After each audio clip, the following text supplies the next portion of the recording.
The Andy Pollin Show.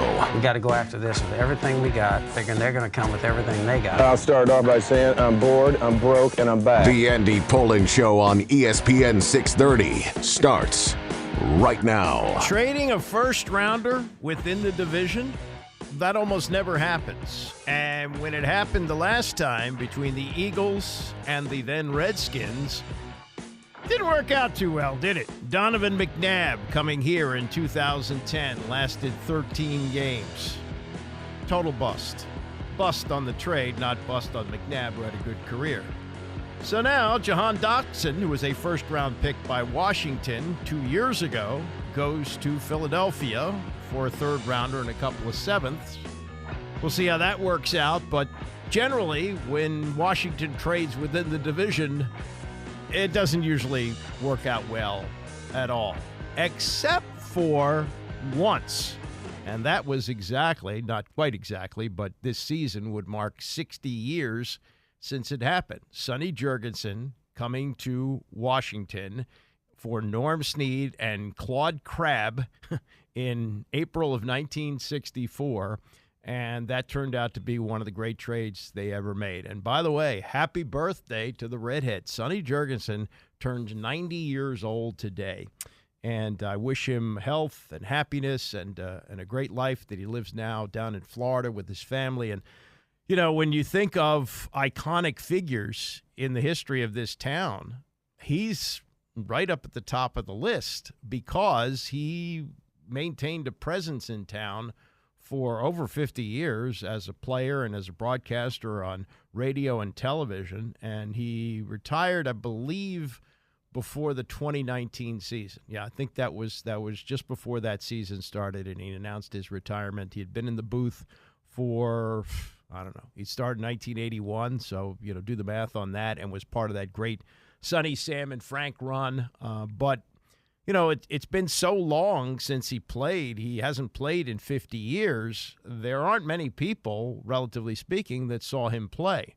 And as he reaches his 90th birthday, I hope you'll understand just what he meant to football and sports overall in this town. You know, he also, in addition to doing his analysis of the Redskins on TV and radio, he did college basketball on TV. He was a terrific high school player, said he was a better basketball player in high school than he was a football player. Could have gone to North Carolina to play basketball, but because he was only 6 feet tall, felt he had a better chance in football, went to Duke, played there, and then was drafted by the Eagles in 1957 and then traded here in 1964. But, you know, he is our Joe DiMaggio. That's the way I look at it. You know, he could be Sonny here for the rest of his life. They finally retired his number 2 years ago, which was long overdue. And as he turns 90, I hope that things are really good for him because a wonderful guy and a wonderful player, wonderful person, and should be celebrated. It's you know, sometimes you outlive your relevance. And I remember when Sammy Baugh passed away at the age of 94. Sammy Baugh hadn't played since 1952 and pretty much left town. You know, he had gone to coach in the AFL and then retired to his ranch in Texas. Didn't have the presence post-playing that Sonny had. And so when he passed away, he was celebrated as one of the great players in NFL history, but because he had not been in town all those years, his legacy was, you know, somewhat in the past. I never saw him play. He retired before I was born, and the highlights are, you know, grainy film. So happy birthday to Sonny Jurgensen and many more, and I hope for many, many more years we celebrate his birthdays here on ESPN 630. All right, let's get to the trade yesterday, the trade between the Eagles and Washington. And again, these things don't happen. And I think it's indicative of how little interest there was in Dotson around the league, and that they did trade him to Philadelphia, that they probably weren't able to get anything close to what they received, which was a third-round pick next year and 2 seventh-round picks. And that ends 18 months for Jahan Dotson, who was really, really good in his first year, was injured for, I think, 4 games, but caught 7 touchdown passes. And then last year was not good. Bad year last year under an offense that, well, let's face it, it was kind of a mess with what they did with Eric Bieniemy and a inexperienced quarterback in Sam Howell, and you thought this year might be a bounce-back year. It was not. But not only is this an indictment on the drafts that Ron Rivera has had, taking number 2 overall Chase Young, and he's now on his 3rd team in New Orleans in the last 3 years, or last 2 years, because he was traded at the deadline last year to San Francisco, played with them. They didn't want to bring him back, goes to New Orleans, and we'll see what happens there. Then Jamin Davis, who was underwhelming as a linebacker for 3 years. They're trying to turn him into a defensive end. We'll see how that works out. And then Dotson being traded, former first rounder going for a 3rd rounder and a couple of bags of donuts, 7th rounders. And then Emmanuel Forbes, who's in question whether he can play in the NFL at all. He had some embarrassing games last year and hasn't really blown anybody's socks off this year. I don't think he's a slam dunk to make the roster. So, we had this coach-centric operation here with Ron Rivera, like he's in charge of everything. That almost never works unless your name is like Bill Walsh or your name is Bill Belichick and you have a quarterback named Brady. And there were extenuating circumstances, of course, with all the drama going on around Dan Snyder. But, Ron Rivera did a poor job and brought in Marty Hurney, who'd been with him in Carolina, hired Martin Mayhew. The drafts were not good. They got a few players along the way, Sam Cosmi, Brian Robinson, guys like that. But by and large, this was a drafting disaster over 4 years, particularly at the top of the draft, as evidenced once again by the trade yesterday of Dotson. And this is really telling because when Adam Peters was introduced, he was must have been January, February, probably January because it was right after the season ended. And I want you to listen not necessarily to the answer, it's to the pause that came after the question that was asked by David Aldridge of The Athletic. I wonder what you think of the current roster. I believe that there's a few cornerstone pieces in this roster. I believe we have a lot of work to do, and that's just evaluating everybody.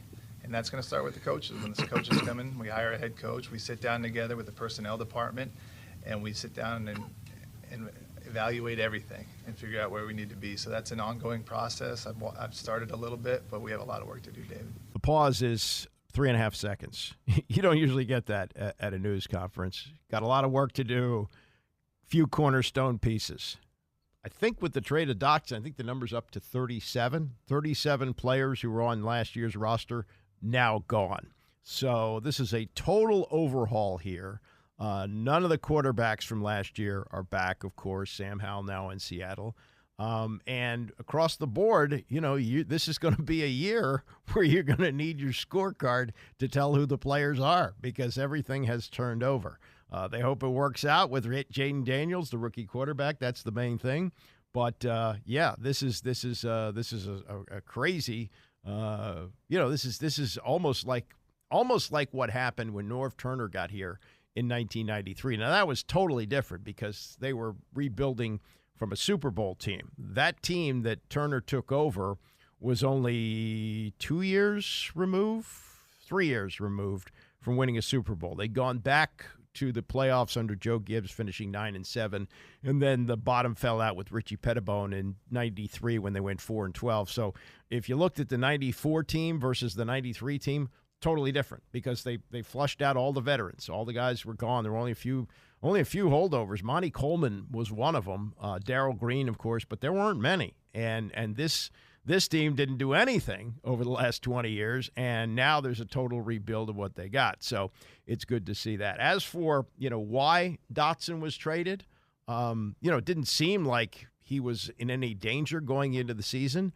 But as we went through the offseason and particularly into the exhibition season, it became more and more clear that he wasn't in their plans. Ben Standig covers the team for The Athletic. This is what he said on the Rich Eisen show yesterday. He's been a starter his first 2 years. His rookie season, he led Washington with 7 touchdown receptions. Like a lot of people last year, though, he had a down year. A lot went wrong here. But he didn't seem to bounce back quickly or really at all this year, where other veterans who came back seemed to have that extra pep in their step, as it were, seemed to buy in more. Dotson just seemed off for most of this campaign, and not just off in terms of like the route running, but I think it's also his vibe wasn't hitting with what Dan Quinn was preaching. And the analogy I've been using now for the last week or so is I happened to watch the movie Miracle the other day for the 800th time. Great movie. Great movie. Yeah. And there's a scene early in the movie where Kurt Russell playing Herb Brooks turns to his assistant coach, hands him a piece of paper with 26 names on it that he wants to bring to training camp. The thing is, though, it's on day one of this bigger tryout with like 100 players. And the assistant says, wait a minute, what are you doing here? This doesn't even have some of the best players on it. And Herb Brooks responds, I'm not looking for the best players. I'm looking for the right ones. And I think for where this team is right now, of course, they're going to try to win. But every move that they have made, led by GM Adam Peters, from the time Peters showed up, has been bigger picture. They want to establish an identity. They want to establish what it means to be part of this team. They didn't spend lavishly to bring in a bunch of players to get a sugar high. They want to build something, and they are looking for those guys who understand the competitiveness, the aggressive nature that they want. And I know some of that can sound cliche, but that's why they're doing this and taking their time rather than saying, we've got to go. And I just don't think Dotson fit.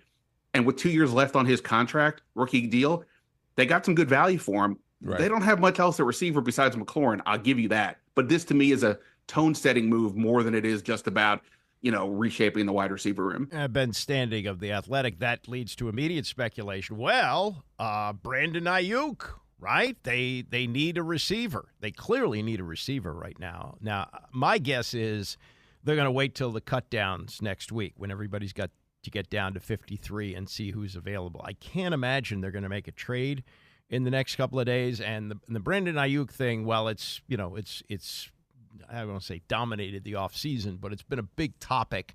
And the fact that he's got this relationship with Jaden Daniels since they played together at Arizona State, and they've been palling around, and there have been various posts on social media.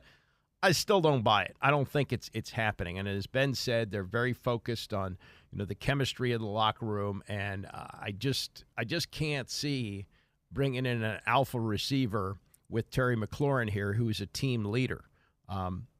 McLaurin, I'm sure, would handle it fine, and he may ultimately benefit from another receiver on the other side. But if Ayuk comes here, he's number one.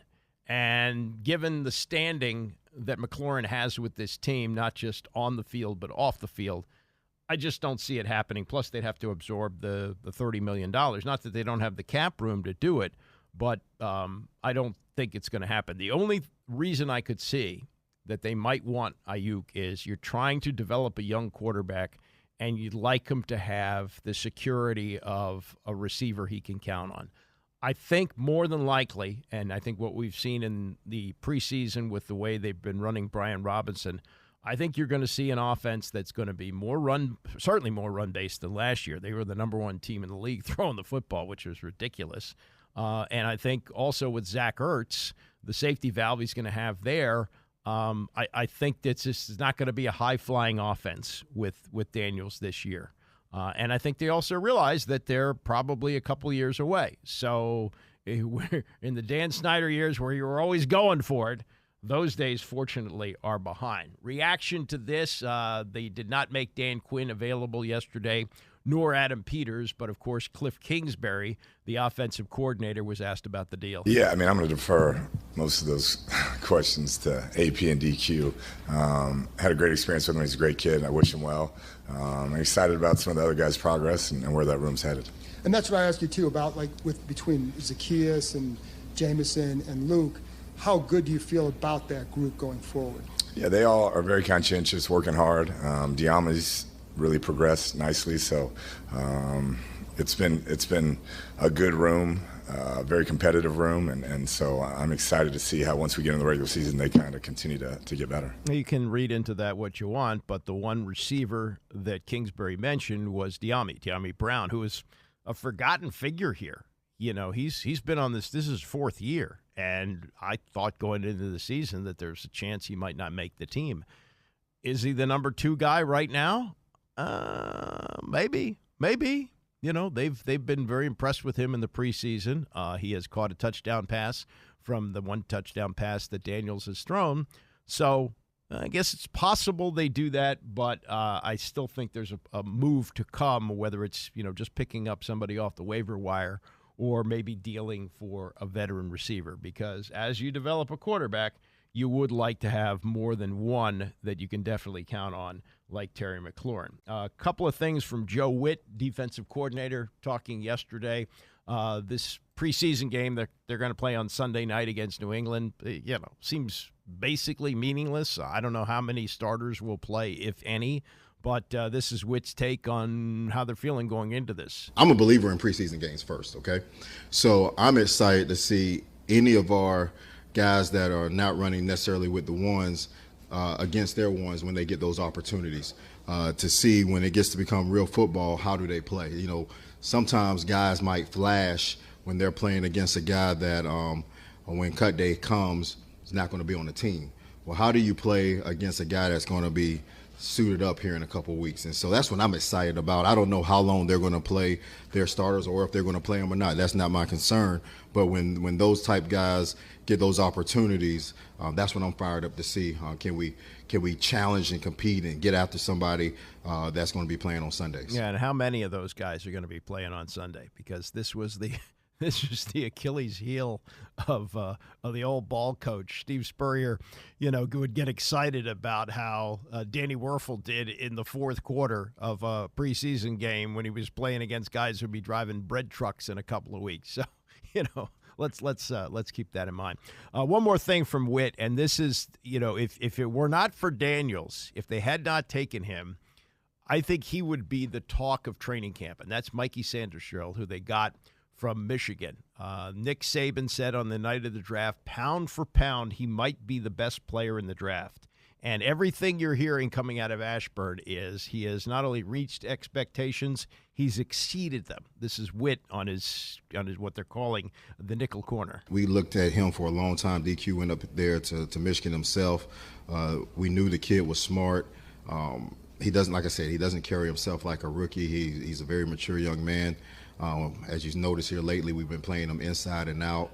With our two corner defenses, he's been playing more outside along with Juice. And so just the way that he's handled anything that we've thrown at him, he doesn't make mistakes twice. He's not a repeat offender.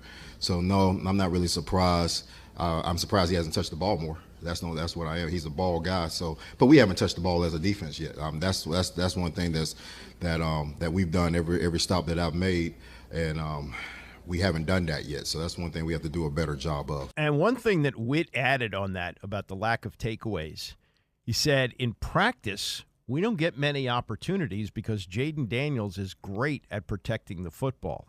That's important because, remember, Peyton Manning, 28 interceptions as a rookie. It worked out well for him in the long run, but the growing pains that you go through with a rookie, those interceptions are expected. And so far, not that Daniels has been playing against all pros necessarily in the two preseason games, but they have been impressed as what they call ball security, that he hangs on to the football. But Witt would like more takeaways. That seems to have been a problem here for years. They're always trying to find a way to get takeaways. That's why they probably reached on Emmanuel Forbes, who set the NCAA record for pick sixes while playing at Mississippi State. And there's a question whether he can play at all in the NFL. So there you go. Coming up, more on the Commanders as they get ready to finish up the preseason. And Drew Bledsoe showing up on the Rich Eisen Show with a couple of funny stories about Bill Parcells. That and more as we continue. It's the Andy Pollin Show, ESPN 630. There is nothing less meaningful in sports than the final preseason game, right? It's just money. It's television product. The Commanders and the Patriots are going to be on national television, primetime spot on Sunday. I bet they pull a big number because the NFL is king, but it is so incredibly meaningless. I mean, I don't know who's going to play. Are we going to see Drake May for the Patriots? Maybe. Is he going to start the season? We don't know. Jacoby Brissett, who was here last year, is going about his business thinking that he's going to be the starter. I don't think we're going to see Jaden Daniels play for the Commanders, but it's football, and it draws eyeballs, and the World Series gets 9 million people to watch it. It's just crazy, but the NFL could put just about anything on, and people will watch it, and people will be watching on Sunday. We'll get to some comments that were made on the Rich Eisen show this week by Drew Bledsoe, who, kind of forgotten about Bledsoe for a long time because of Brady. He continued his career after Brady's second year when, it became clear that Brady was the future and they traded him away to Buffalo. And he stayed in the league probably another 8-9 years, whatever it was, and has not become a broadcaster or a coach. He's got a winery in Washington, where he's from, state of Washington. And it's only because of the Brady roast that he became a figure again. And he was really good. He was really funny when he was on it. So he seems to now be a talk show regular.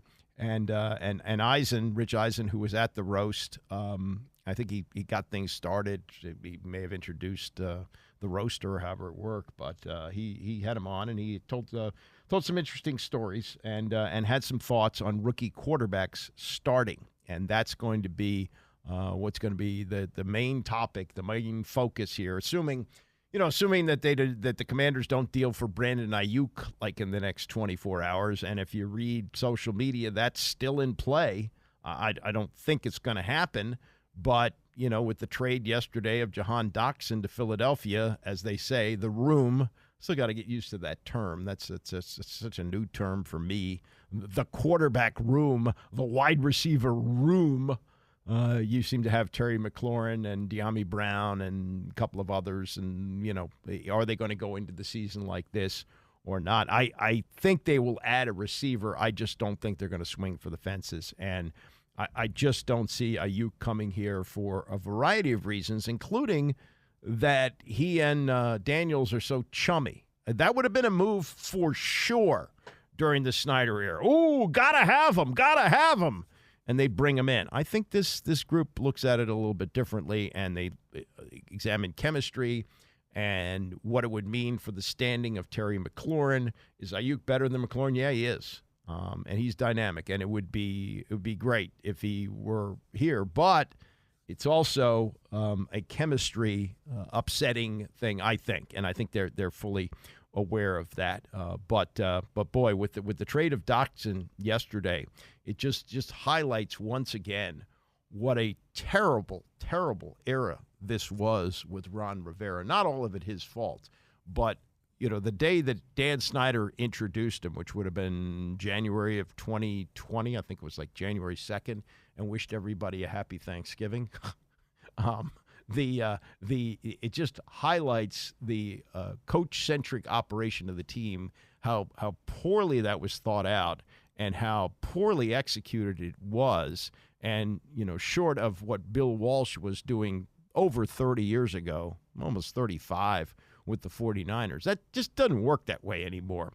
And so what was left behind here, on top of, it looks like it could be 0 for 4 on the 4 first-rounders that they took under the Rivera era, with Chase Young going number 1. He's now in his third team in 2 years. He's on the Saints roster, in case you haven't been following this. Jamin Davis, who they thought they could make a middle linebacker, wasn't good at that, moved him to the outside. He's been so-so. Now they're trying to turn him into a defensive end. We'll see if that works out. Now Jahan Dotson traded away for a third-rounder and a couple of seventh-rounders. And Emmanuel Forbes, who looks like his career is on the bubble. I mean, I don't think it's a sure thing he's even going to make the team.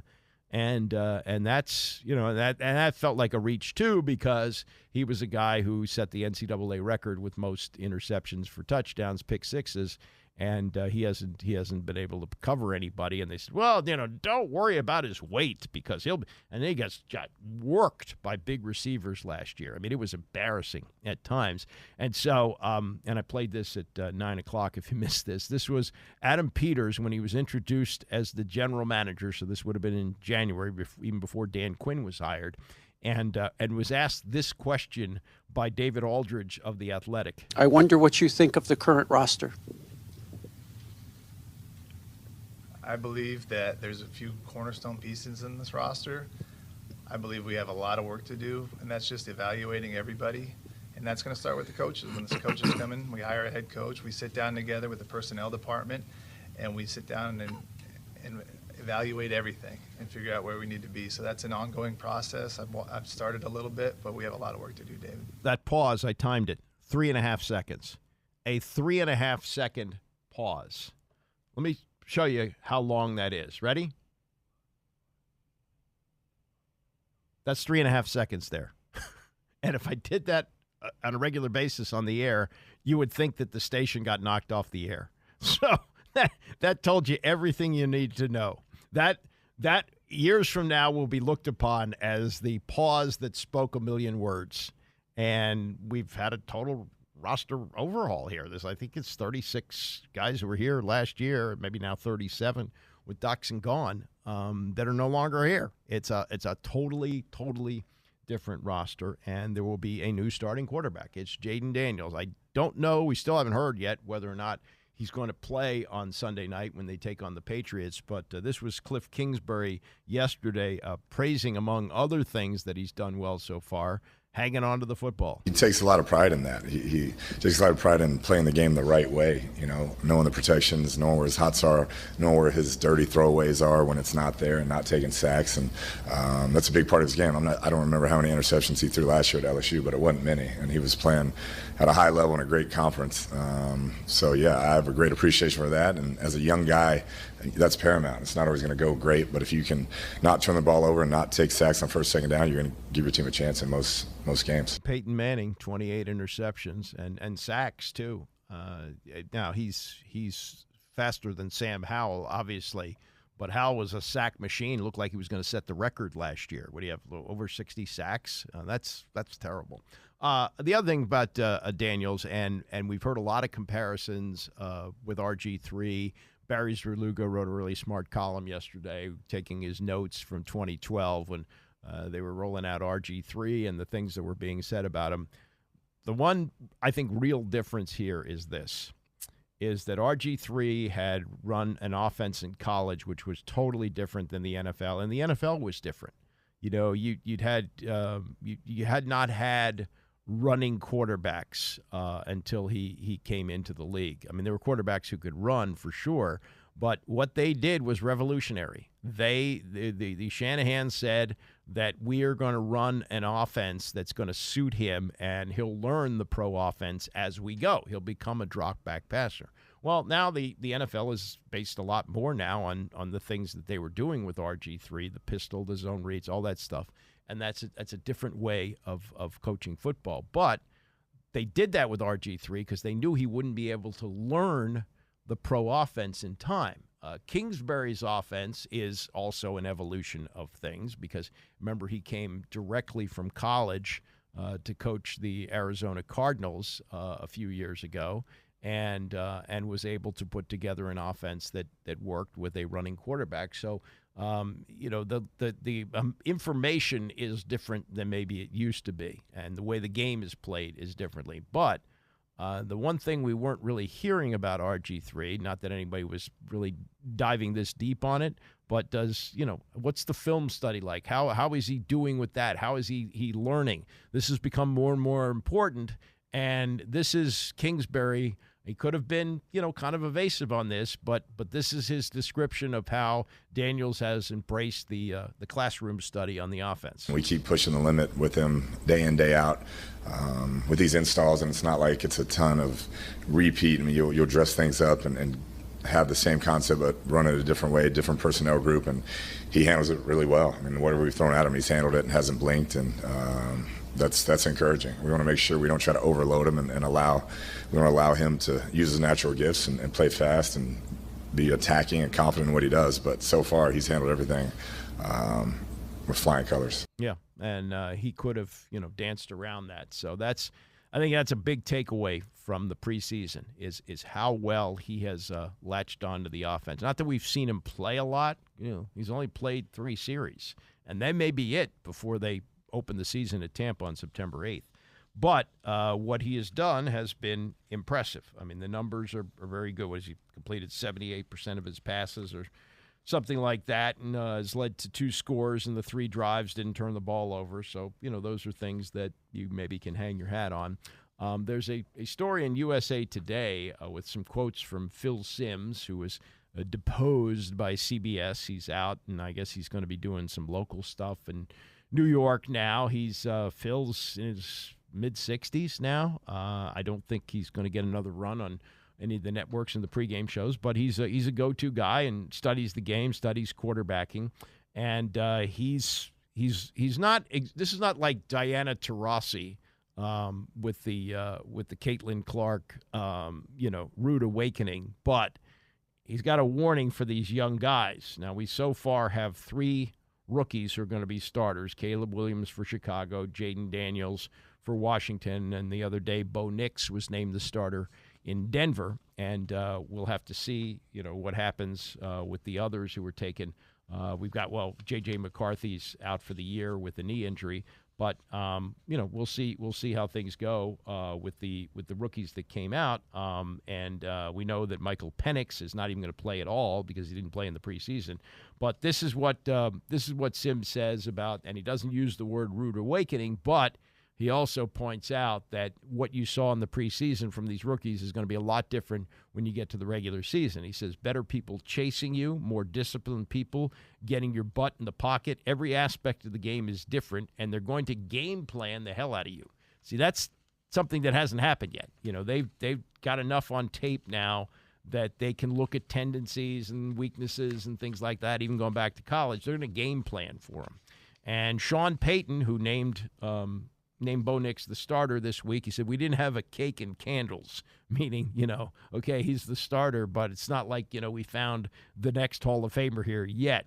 But Sims says, look, what Sean does with quarterbacks, it's rough. He says, complete that. He says they're calling the calling of the play, all the things that he wants to do to get the right play, do this, do that. It's right out of the book with Sean Payton. But the great thing is it's right up Bo Nix's alley. That's who he is. He's the son of a coach. And, of course, I think he played more college football games than anybody, with the 5 years that he played at Auburn and Oregon. So it's a little different, too, that you're bringing in these guys. There used to be that they would get to the NFL after 3 years of college football because they wanted to start the clock on a contract as quickly as possible. Now with the NIL, they stay, and because of the pandemic, some of them stayed 5 and even 6 years with injuries and so forth, like Penix did. Then he says Raheem Morris, said that Penix wouldn't play a preseason snap, another preseason snap for the Falcons, and Sims said, I just wish I knew why they're not going to play him. I keep waiting for something to leak. The general manager, Terry Fontenot, the coach, they're doing it for a reason. I'm sure it's going to make sense for them. I'm just a fan right now going, damn, I just would like to see more of it. Here's the analysis that Sims has of Jaden Daniels. He's definitely too cool for school or whatever they say. That is not necessarily a criticism. Sounds like a criticism, really isn't. He says he's too cool for school. Didn't they say that about Jackson, the wide receiver who was here? I think Jay Gruden said that. He said he plays the game about as relaxed as anybody. I watched in a long, long time. He throws with great rhythm. He runs with rhythm, and all of a sudden nobody can catch him. His running will impact more than any other quarterback. Wow.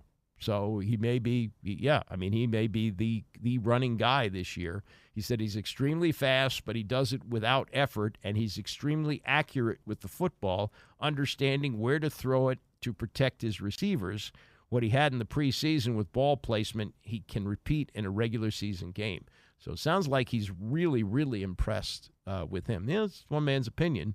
But there's that. And also on Drake May, who we may see on Sunday night when the Commanders play them, he says, I never understand this. They try to manufacture everything so close because they don't want him to look bad. What if it hurts his confidence? Well, if it hurts his damn confidence, it will destroy it that much. He's not the guy. Let him go out there and screw up. You'll learn from those things. And he still hasn't been named the starter. It's still possible that Jacoby Brissett will be the starter for New England when they open the season. They're a bad team. I mean, they're rebuilding at this point, but there's that. One other coaching nugget from yesterday. This was the day that the coordinators spoke, and this is how it'll work throughout the season. You'll have the offensive coordinator and the defensive coordinator speaking. Joe Witt, the defensive coordinator, and he's getting his first shot to have that job. For Kingsbury, it's kind of it's not a step down, but he was a head coach. Now he's a coordinator. Witt has been a position coach, has been the defensive backs coach in Dallas, and now moves up to defensive coordinator. I like this about what he said about how he coaches the staff, the coaches that work under him. One of the real problems in the Rivera era was everybody was from Carolina. Like, you had to do it the Carolina way. And it sounds like Witt, and I think this is a smart thing, is distancing himself from how they did things in Dallas and doesn't necessarily mean it's going to work that way here. I don't necessarily have to coach him, but I just have to make sure that everybody is saying the same thing. I don't want, when we break into separate rooms, one coach saying something, meaning to do it the right way, saying it one way, and another coach saying it a different way. Then when we get on the field, you have confusion. So when I speak of one voice, the one voice is not necessarily my voice. It's the voice of how we're going to install that certain defense and making sure that everybody understands how we're going to get it done, and we use commander language. So I don't want to hear, this is how we did it in Green Bay, this is how we did it with the Raiders, this is how we're doing it here, and this is how we're going to communicate it. So that's when you're talking about coaching the coaches. It's not necessarily coaching them, it's making sure that we're all on the same page with everything that we do. Yeah, it's different. You don't have a Micah Parsons here, so it's different. And this has plagued this organization in the past. I remember talking to Darryl Green about this when Norv Turner got here and brought in all these free agents from Dallas, and it was like, Dallas coming here. Darryl had been around long enough where the Dallas rivalry really meant something, and that was a turnoff. And I think they understand that, and the whole Carolina, the whole Carolina culture that had to come here didn't work out, did it? Didn't work too well. 4-13, not too good at all. So I like that. I like what Witt said. Coming up, Drew Bledsoe on the Rich Eisen show, Parcells' story, and also his thoughts on rookie quarterbacks starting. He was number one in 1993 and started from the beginning, has some experience with that, and advice that he has for others who are about to make that transition from college to the pros. It's the Andy Pollin Show, ESPN 630. Now, from ESPN 630, your DC Sports Center. Brought to you by NATCA, the National Air Traffic Controllers Association. They bring you home safely, with the Commanders dealing former first-round pick Jahan Dotson to the Eagles for a third-rounder and 2 seventh-rounders. Question is, will they make a move to bring another receiver in a trade, stick with what they've got, or wait until the rosters are cut down to 53 next week to see who's available? Sunday is the exhibition finale as they take on New England at 8 at Commanders Field. Baseball, Orioles in need of a strong outing from their starters. Didn't get one last night from Corbin Burns. Chased them to 6 after giving up all 6 of Houston's runs in a 6-0 Astros win. Drops them a game and a half behind the Yankees to beat Cleveland with the help of Aaron Judge's 48th homer. Orioles continue the series tonight. Coverage here at 6:30. And the Nats, after taking 2 of 3 against Colorado, with Patrick Corbin winning his 100th yesterday, open a weekend series in Atlanta tonight. DC weather, sunny, high 85. Andy Pollin, ESPN 630. Sports Centers all day and night on ESPN 630 are brought to you by NATCA, the National Air Traffic Controllers Association. They guide you home safely. For more info, visit them at natca.org. That's natca.org. O'Reilly. Don't miss out on summer brake deals at O'Reilly Auto Parts. Right now, get 15% off a set of Brake Best Select, Select Pro, or Import Direct brake pads and 2 rotors. Restore quality braking and improve stopping performance with parts and advice from the professional parts people. Save money now when you visit O'Reilly Auto Parts or O'ReillyAuto.com. O'Reilly Auto Parts. We're going abroad for the first time in years. To Spain. So we started using Babbel. And started learning Spanish fast. With Babbel, you can start having conversations in another language in just 3 weeks. ¿Cómo te llamas? ¿Cómo te llamas? When you learn a language, you want to actually use it. Babbel is designed with that goal in mind. In just 3 weeks, we're starting to have conversations in Spanish. Gracias, Babbel. Babbel, language for life. Now try Babbel for free at Babbel.com. That's Babbel.com. Tony here. It's still hot out, but with the trade deadline gone, the season for some of us feels like it's already starting to cool. Window Nation knows value and wants to help you build on those deadline wins with more chances to buy. This August, during their anniversary sale, for every 2 windows you buy, you'll get 2 windows free. Plus, pay nothing for 24 months. Act now and get an extra $250, saving you money and the good air. Now, that's a double play you'll happily hit into. Call 866-90-NATION or visit windownation.com. The Dallas Day Festival and Plane Pull is happening Saturday, September 14th at Dallas Airport. Join Special Olympics Virginia and ESPN 630 in Pulling for Inclusion. Visit sportscapitaldc.com/events for more information. Research shows that high-quality teachers have the greatest impact on student success during the school day. By shaping their students, they are shaping the future.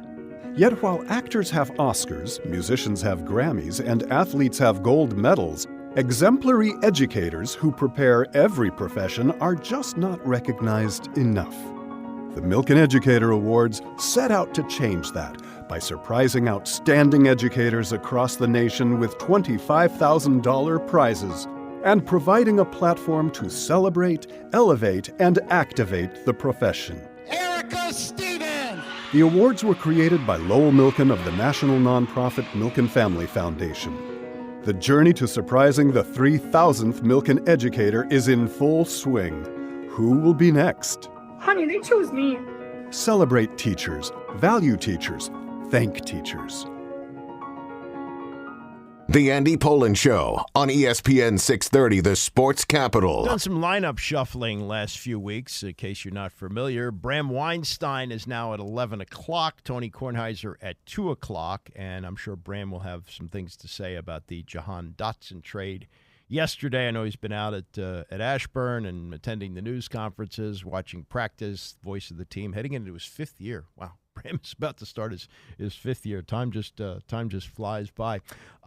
We had Drew Bledsoe on the Rich Eisen show the other day, and everybody knows the term pipped, right? It was Lou Gehrig in whatever year it was, somewhere in the 1920s, who came up with the New York Yankees after he had been signed out of Columbia University. And Wally Pipp, who was the starting first baseman, said he had a headache and couldn't play that day, so they put Gehrig in, and he never left the lineup. 2,130 consecutive games. So when you say, oh, he's been pipped, meaning that, there's somebody who was sat down and somebody else got an opportunity or injury or whatever. You just wonder about this with Drew Bledsoe, because he wasn't bad. He wasn't really benched. He wasn't benched. He was not just a good quarterback. He was a really good quarterback with the New England Patriots. He'd been the number one pick coming out of Washington in 1993, and he led the Patriots to the Super Bowl after the 96 season. Yeah, 1996 season. And they lost to the Packers. They lost to a better Packers team. Bill Parcells was the coach of that team, and Parcells, his experience in New York, he didn't like to play young quarterbacks. He really didn't. He didn't make Phil Simms his starter right away. In fact, he started Scott Bruner, who was a guy who was fringe NFL player, who's taken out of the University of Delaware. Played, 5 or 6 years in the league, and Phil Simms sat behind him. And Simms had some injuries early on. Finally, he went to Simms. And then he had Jeff Hostetler playing behind Simms for a long time before Simms got hurt. And Hostetler was the one that won the Super Bowl after the 1990 season. So, he wasn't, I'm sure, enamored with the idea of starting a rookie quarterback in his first game, which 30 years ago was not common. It didn't necessarily happen that way. In 1994, the Redskins tried it with Heath Schuler, who was the number 3 pick of the draft, and he didn't start the opener. He was so bad, he reported late to camp, that they had John Freese start a few games before they kind of force-fed Schuler in, and just never worked out. But the idea of Parcells starting a rookie quarterback was somewhat new at that time, and Bledsoe did it. This was him talking to Rich Eisen about how his relationship with Parcells was, and how it was to be a rookie quarterback in training camp with this coach who had won 2 Super Bowls with the Giants. Well, he was a really funny guy as long as he wasn't talking to you. But I just remember, my rookie year, he was such a pain in the ass because he would stand, during team drills, he would stand right behind the offense, like right by my setup point. and I would drop back, and he would stand behind me and go, throw it, throw it, throw it, throw it. And so it's like somebody yelling at you in the middle of your golf swing. You're trying to do this thing, and he's yelling at you the whole time. And so, whether it was intentional or not, it made game days a lot easier because he had to be at least 35 yards away from me. So I look forward to game days mostly because I didn't have to deal with him when I was in the middle of a play. I'm sure he was screaming that on the sideline, though. I'm sure he was screaming the same thing. Oh, of course, but he was all the way over there. I could just pretend like I didn't hear him. And then, of course, the Super Bowl when you played in, it was the general sense. I just remembered. I was on SportsCenter at the time covering this whole thing.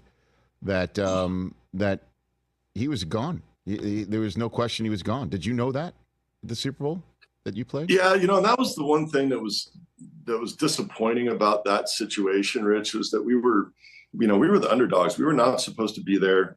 The story should have been about this amazing run that we made to get to the Super Bowl. And instead, the storyline the whole week that we all had to answer for was whether or not Parcells was going to the Jets, which was not a very closely kept secret, certainly back then. I can't imagine what it would be like today with all of the different outlets that are out there today. But I just remember that being disappointing. It's like, why can't we talk about the fact that this team that was not supposed to even make the playoffs is in the Super Bowl? Why can't we talk about that, rather than talking about where our coach is going to be next year? So that part kind of sucked. And then of course I had to deal with Reggie White on Super Bowl Sunday, and that part sucked as well too. Love you, Reggie, but it was not enjoyable to play against Reggie. So that's Bledsoe talking about his experience with Parcells. What I meant to say about the Wally Pipp situation is, if he doesn't get hurt in the second game of the 2001 season and Brady doesn't get his shot, he might have been good enough to keep the job, and maybe they deal Brady away, seeing it. Or, it's possible that Belichick saw enough of him in training camp and so forth that he would give him an opportunity to beat out Bledsoe. But Bledsoe being number one, and taking a team to a Super Bowl, that gives you some standing. And if he stays healthy, who knows if Tom Brady gets his shot in New England. Eventually, I guess he would have played, but how would things turned out if Bledsoe did not get hurt? One of those great what-if stories. This is some analysis that he had for Eisen on these rookie quarterbacks starting the opener like Jaden Daniels will, like Caleb Williams will, and we'll see if Drake May gets his shot. It's still undecided in New England, but this is what Bledsoe says about it, having experienced that as a rookie in '93 with the Patriots. It's such an individual decision, right? It's about looking at your guy and is he ready to do that yet? Some guys are, and some guys need some time. And then you also have to look at your team. Is your team in a place that sets this quarterback up for success as a young guy? For me, I felt like I was ready. And obviously Parcells felt like I was ready. So I started the first game. We had to go play at the Bills, which at that time, that was a very daunting task because they had just come off their third of four straight Super Bowls. So I remember being terrified, seeing Bruce Smith come out of the tunnel. As I was warming up, like, man, I don't belong here. I just watched that guy play in the Super Bowl from my dorm room, about like 4 or 5 months ago. But I felt like I was ready for it, and so it's a highly personal thing. And I know that again, back to Alex, I know that Alex will make the best decision both for Drake and for the team. Going into that game, and if he feels like Drake is ready and gives the team the best chance to win, and also can set him up for success in the future, then he'll be under center for that first game. If he's not ready and the team's not ready around him to give him some chance of success, then they'll let him sit and let the veteran play. Yeah, Marshall Faulk once told me a story, Drew, of going to Rich Stadium in Western New York and standing on the sideline. I think it was he was with the Colts at the time, and standing on the sideline and just noticing the sort of curvature of the field, like it was kind of bubbled up, right, and watching the heat rise off of the turf and then out of the tunnel all greased up, was Bruce Smith, and he just felt his stomach drop just watching him through the heat rays coming off of the turf there. That's the story. Oh, dude, it was terrifying. I'm standing there, and I see Bruce come down out of the tunnel, and not just Bruce, but you got Darryl Talley, you got Cornelius Bennett, Jim Kelly, one of my heroes, comes running out, and he was at least nice enough to come over and pat me on the butt and say, "Good luck, Rook." I was like, "Oh, thank you, Mr. Kelly. Can I have your autograph after the game?" But yeah, I mean, it was pretty terrifying. And then Bruce put he was the one that gave me my welcome to the NFL hit. One of those hits that today he would have been fined and thrown out of the game and jail for, and instead then it was just a legal hit where he put his helmet right between my shoulder blades, and they had it in slow mo. It was a good enough hit that I was the star of his Nike commercial the next year. So yeah, it was crazy stuff, man. So if Drake's ready for that, then they throw him in. If he's not ready for that, then they don't. Yeah, well, it's not exactly that anymore. I think that's a point that should be made here. The way they protect the quarterbacks a lot different now than it was in 1993. It's a lot of it has to do with Brady getting knocked out of the first game in 2008 when he suffered a knee injury that cost him the season. They have gone out of their way to protect the quarterbacks, and that's why guys are playing longer because they know what they're doing. That's why Brady was able to play into his mid-40s, and that's why younger guys may be able to succeed. That's not to say that they aren't going to make mistakes, and they've got to find ways to pressure them. And as Phil Simms said, they're going to game plan and so forth and so on. But I think that's it's the game that he's talking about, the game that he walked into in 1993 and 2024 is quite a bit different, especially for quarterbacks. Last thing from Bledsoe, and this was kind of funny. It's about the money change. And the money for quarterbacks now, even rookie quarterbacks, is a lot different. There was no rookie salary cap in those days. I don't know what his first contract was, but it was probably well under $10 million a year, and he got a signing bonus for that. And so he was talking to Eisen about what it's like to have instant wealth, especially at a time that's also different for rookie quarterbacks, too, including Caleb Williams, who was making, by some reports, like $4 million last year playing for USC. But that wasn't legal in the early 90s. You couldn't do that. There may have been $50 handshakes and things like that, but when you were a college quarterback, you were a starving college kid in those days. At least that was the impression. And this is Bledsoe about the rags to riches story of going from college quarterback to number one pick of the draft. So it was the same bank account that I had in college, right? Which, you would call and it would give you the automated, your balance is negative $17.54. And instead, the first installment of my signing bonus was like $1 million and something. And so I called my brother, who was in 8th grade or 9th grade at the time, and I told him, like, dude, you got to call this number, and you call it, like, your same automated voice that gave you the negative balance, like, your balance is $1 million. Like, dude, it was. I'd have done the same thing. I would have done the same exact thing. Yeah, no, that's before cell phones, but maybe you'd make that your ringtone, right? Your balance is $1,130,000. That's so it was a different time, but man, that and you couldn't check your balance online because there was no online in 1993. You had to call the automated line to find out what it was. That must be fun. That must be a really cool thing to be able to do that. So that was Drew Bledsoe yesterday or the other day on the Rich Eisen show, and we'll see if he's right about what happens with Drake May. And we don't know. I assume because since they haven't decided yet, I would think that they would start Drake May on Sunday night. Jacoby Brissett, he's a veteran. He's been here, he's been there, and he's been back there. He's now with his second stint with the Patriots, and they know that if May is not ready to go, they can start Brissett in the opener. And he says he's preparing as if he is going to be the starter going into that game. Bram is coming up next. He's now on 11 to 12 every day. Also does Commanders Daily from 5 to 5:30, and is, again, the voice of the Commanders for this fifth year as they close out the preseason on Sunday night, 8 o'clock against the New England Patriots. Tony Kornheiser now at 2 o'clock. And that wraps the week for me. They finished up my vacation on Monday, so you got me 5 days a week for a while till the end of October. Enjoy the weekend, and I will see you back here on Monday morning at 9 a.m.